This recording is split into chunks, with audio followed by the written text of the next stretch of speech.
Абдел акча алмаштыруу жайында курс доллар 85-тен алып 86-тан сатып атат, а рубльди 1 сом 0.25-тен алып 1 сом 0.45-тен сатып атат. Абдел акча алмаштыруу жай.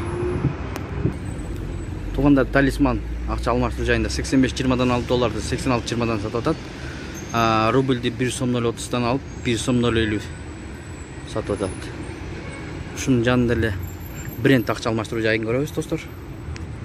85-10-дан алып долларды 86-10-дан сатат. Рубльди 1 сом 0.30-тан алып 1 сом 0.50-ден сатып жатат. Бренд акча алмаштыруу жай. Ассаламу алейкум, биздин каналдын катталуучулары жана коноктору, саламатсыздарбы? Бүгүн 26 апрель 2022 жыл. Бишкек Моссовет. Курс валют. Саат 5:30, 17:30га карата курс. Ихсан акча алмаштыруу жайында 84-90-дан алып долларды 85-90-дан сатып жатат. А рубльди 1 сом 0.3-тен алып 1 сом 0.5-тен сатып жатат.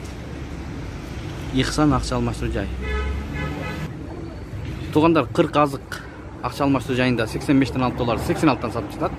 А рубльди 1 сом 0.20-дан алып 1 сом 0.40. Бул обменканы көрөбүз. Достор, 84-90-дан алып долларды 85-90-дан сатып атат. Евроны 92 сомдон алып 93 сомдон сатып атат. А рубльди 1 сом 0.30-тан алып 1 сом 0.50. Обменка. Акай банкты көрөбүз, тугандар. 85-тен алып долларды 86-тан сатат. А рубльди 1 сомдон алып 1 сом 0.80. Ушул менен видеону аяктайбыз. Сак саламатта туруңуздар. Долларды 85-тен алып 86-тан сатат. А рубльди 1 сомдон алып 1 сом 0.40.